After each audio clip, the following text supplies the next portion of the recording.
उन्होंने रैली को देखा, लोगों को देखा, उन्होंने खुद इतनी बड़ी रैली निकाली बेहल के लिए, तो उन्हें ये पता था कि लोग हमें सपोर्ट करेंगे। PP 93 में ही ज़िमनी इलेक्शन होगा। रशीद अकबर नवानी, उनकी आदत है वो जो बात करते हैं उस पर कायम रहते हैं। उन्होंने पहले चाय सी अमल पर रखी है। सईद अकबर निवानी फाइनल हो चुके हैं। ढांडला ग्रुप को अब चाहिए कि वो एक सीट निकालने के लिए उन्हें बड़ा उम्मीदवार देना होगा।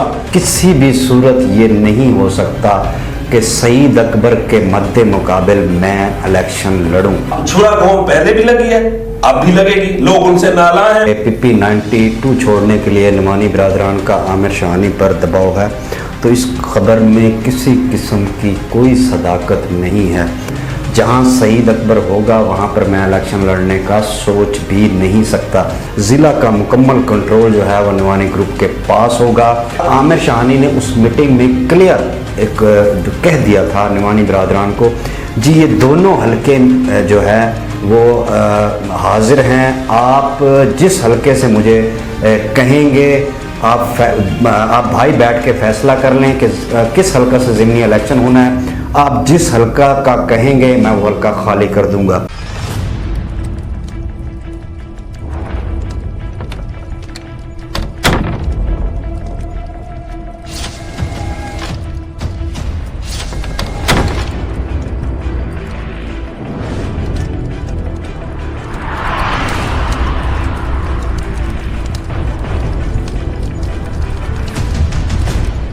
अस्सलाम वालेकुम, मैं मोहम्मद सलीम गांधी और आप देख रहे हैं अपना बक्कर। नाज़रीन, इस वक्त बक्कर में ज़िमनी इलेक्शन मौजू बहस है। ज़िमनी इलेक्शन किस हल्का में होगा, कौन कौन मुतवक्किल उम्मीदवार हो सकते हैं, किस पार्टी की मरकजी क़यादत में से किसी का इलेक्शन लड़ने के कितने चांस हैं, नवानी ग्रुप से उम्मीदवार कौन होगा, ढांडला खानदान में से मद्दे मुकाबिल कौन होगा, क्या PTI भी मैदान में होगी। नईम इकबाल खान ढांडला ने बड़े चैलेंज किए थे, ज़िमनी इलेक्शन में भी कैंपेन का हिस्सा होंगे या नहीं, इसी पर बात करेंगे। मेरे साथ मौजूद हैं तारिक अमीन मलिक साहब और राना साहब। राना साहब बहुत शुक्रिया। राना साहब, ज़िमनी इलेक्शन किस हल्का में होगा, नवानी ग्रुप से उम्मीदवार कौन होगा, इंपोर्टेड उम्मीदवार भी आ सकता है? बहुत शुक्रिया सलीम। देखें, बिल्कुल ज़िमनी इलेक्शन दो हलके हैं बक्कर के, PP 92 और PP 93। एक हल्का में ज़िमनी इलेक्शन होना है। जो मेरी ज़ाती राय है या मेरा जो तजिया है उसमें PP 93 में ही ज़िमनी इलेक्शन होगा। उसके अलावा देखें, आपका दूसरा सवाल था कि निमानी ग्रुप से उम्मीदवार कौन होगा, तो निमानी ग्रुप से भी फैसला ऐलान जो है वो क़यादत ने ही करना है, एक मुशावरत से बाकायदा ऐलान होगा। तो वहाँ भी जो मेरे ज़राए हैं, सईद अकबर निमानी फाइनल हो चुके हैं। PP 93 से वो ज़िमनी इलेक्शन लड़ने जा रहे हैं। इसके अलावा तीसरा आपका बड़ा अहम सवाल था कि क्या इम्पोर्टेड उम्मीदवार भी आ सकता है। सलीम देखें, यहाँ पर भी चूँकि ये बातें छुपी नहीं रहती, मेरे ज़राए कहते हैं कि ढांडला ग्रुप ने एक चाल चली है, क्योंकि जब से नून लीग में शमूलियत हुई है निमानी ग्रुप की, तो दोनों खनान खैर ग्रुप भी परेशान है और ढांडला ग्रुप भी परेशान है, चूँकि वो पार्टी से बिल्कुल आउट नज़र आते हैं। जो आपने भी खबरें सुनी कि मुकम्मल कंट्रोल ज़िला का जो है वो निमानी ग्रुप के हाथ में नून लीग की क़यादत ने दे दिया है। ज़िला का मुकम्मल कंट्रोल जो है वो निमानी ग्रुप के पास होगा। तंजीम साजी से लेके जमाती हवाले तक तमाम तर मामलात जो है वो निमानी शाहानी इत्तेहाद की क़यादत ही जो है वो उन्हें हैंडल करेगी। यहाँ पर ढांडला ग्रुप ने एक चाल चली कि एक मरकज़ी कायद हैं पंजाब के, उनसे रब्ता किया गया ढांडला ग्रुप की क़यादत की जानिब से कि आएँ जी, हम जो है आप ज़िमनी इलेक्शन भक्कर से लड़ें, हम आपको भरपूर सपोर्ट करते हैं। तो उन्होंने इस पर उन्हें जवाब दिया ढांडला ग्रुप को कि किसी भी सूरत ये नहीं हो सकता कि सईद अकबर के मद्दे मुकाबिल मैं इलेक्शन लड़ूं। जहां सईद अकबर होगा वहां पर मैं इलेक्शन लड़ने का सोच भी नहीं सकता। ये क्लियर मरकज़ी कायद ने, नून लीग के पंजाब के हैं, उन्होंने क्लियर जवाब दिया। और इस बात की तस्दीक देखें सलीम, वो कहते हैं ना, जब जाहिल नाहिल और सियासी सोच से फारिग लोग आपके मीडिया एडवाइज़र होंगे तो वो जो है उस ग्रुप की लुटिया ज़रूर डुबोते हैं। मेरी इस बात की तायद आपने देखी होगी कि खिदमत महाज ग्रुप के एक जो मीडिया एडवाइज़र हैं उनका एक पोस्ट चली थी कि राना सनाउल्लाह साहब की मुझसे बात हुई है, तो उन्होंने कहा है जी मैं इलेक्शन नहीं लड़ना चाहता किसी की सीट छोड़ी हुई पर। तो ये मेरी इस बात की उनकी ये तस्दीक है, उनके बयान को मरोड़ तरोड़ कर पेश किया गया। हालांकि बात असल में ये थी कि ढालना ग्रुप की क़यादत की तरफ से उन्हें ऑफ़र दी गई थी कि वो ज़िमनी इलेक्शन में भक्कर से हिस्सा लें।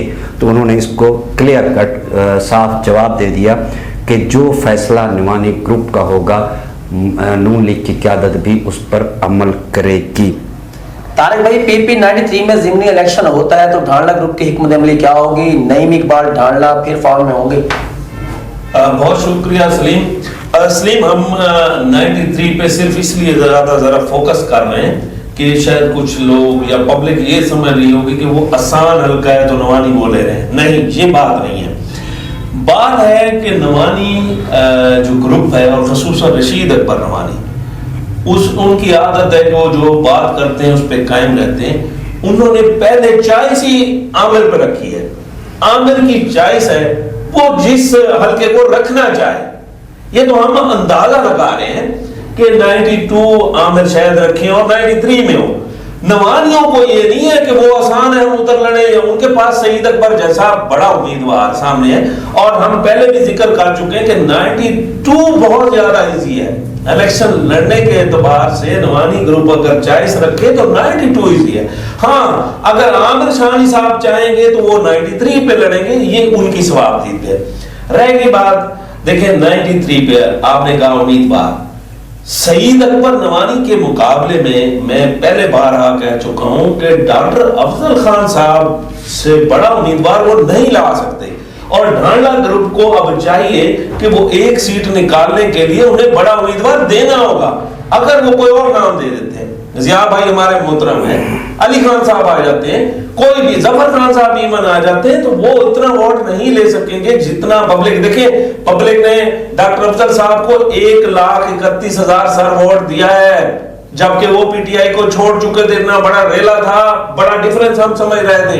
लोगों ने बहुत ज्यादा सपोर्ट किया अफजल खान साहब को, उनकी पर्सनैलिटी को, उनके बयानिए को, उनकी मेहनत को। जैसे भी दार लोगों ने उन्हें सपोर्ट किया। छोटा वोट नहीं है सर, 1,31,000 डॉक्टर साहब का वोट लेना कोई कम वोट नहीं है। हाँ, अब फैसला है उनके ग्रुप का। अब एक तो उनके डांडा ग्रुप में ये नहीं होगा कि मैं लड़ना चाहता हूं मैं, अब ये सब करेंगे कि जो बड़ा फैसला करें। तो मेरा ख्याल में सईद अकबर के मुकाबले में अफजल खान साहब को आना चाहिए, और हो सकता है कि वो विनिंग पोजीशन पे भी जा सकते हैं। जो कमियां कोताहियां रही हैं उस पर वो फोकस करेंगे। लेकिन अब एक और सूरत भी हाल भी होगी। देखें, जो रिजल्ट पहले हमू वाली में आया, कादू वाली, हमजा वाली, बेट बोगा, फरमी, इसी तरह यूसुफ शाह, मिट्टू, बिंडू, वहां अब नवानी का वोट निकलेगा।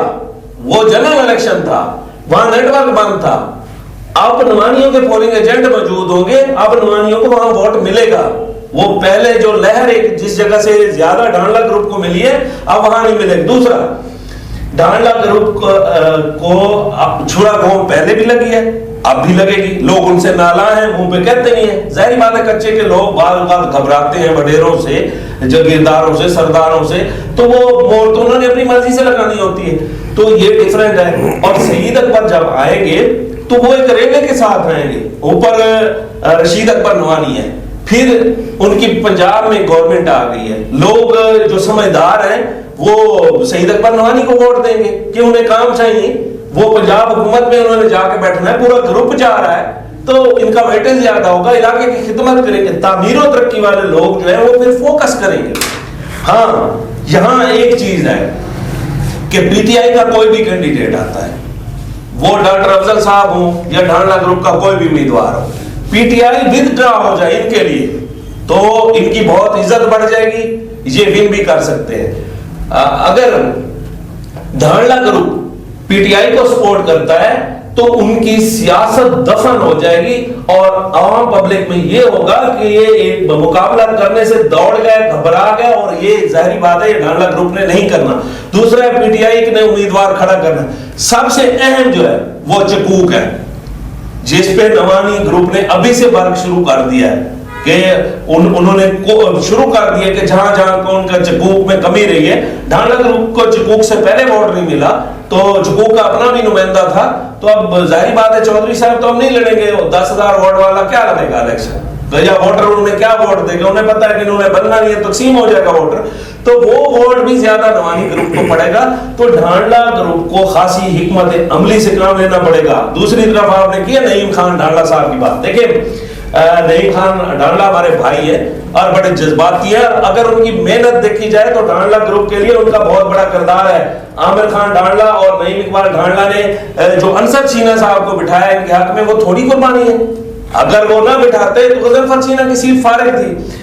और नईम इकबाल ढांडला क्योंकि यंग है, नए बंदे हैं, जवान है, वो देखते रहे जलसों को, बड़े बड़े जलसे, बड़े बड़े जलसे आपकी जीत की गारंटी नहीं हो सकते।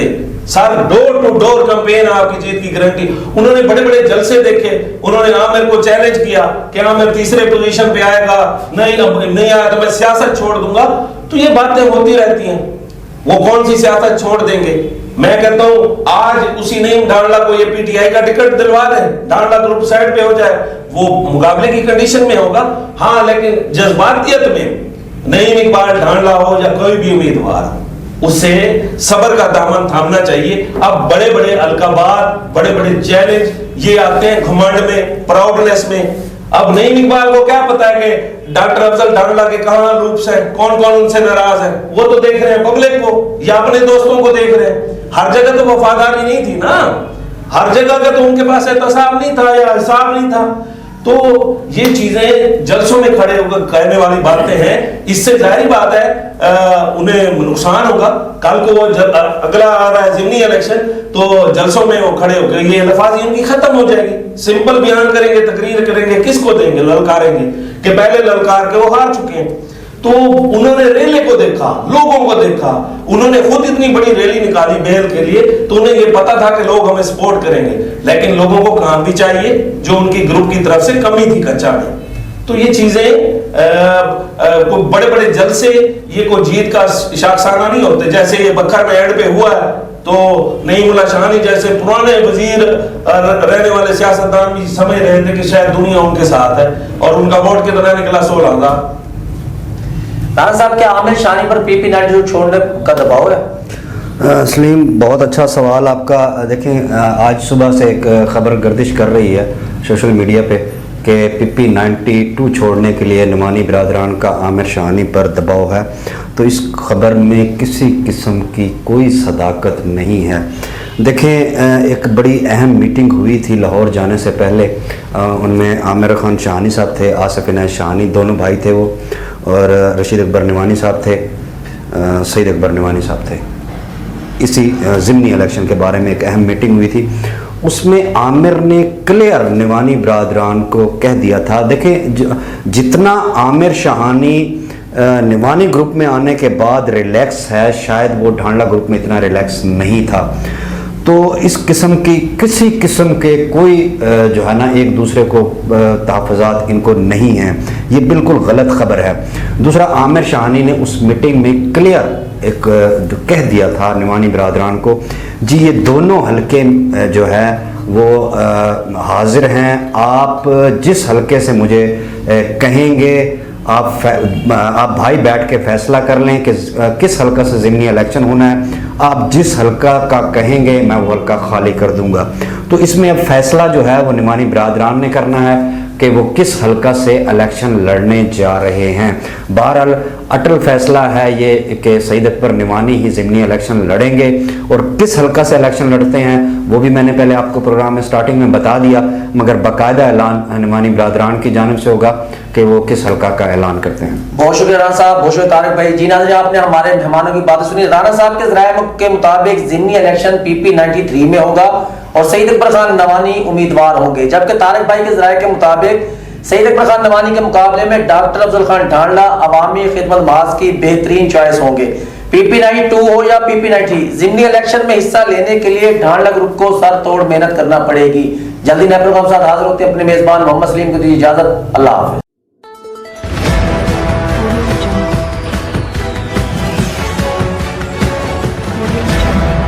अपना बकर, क्योंकि ये अपना है।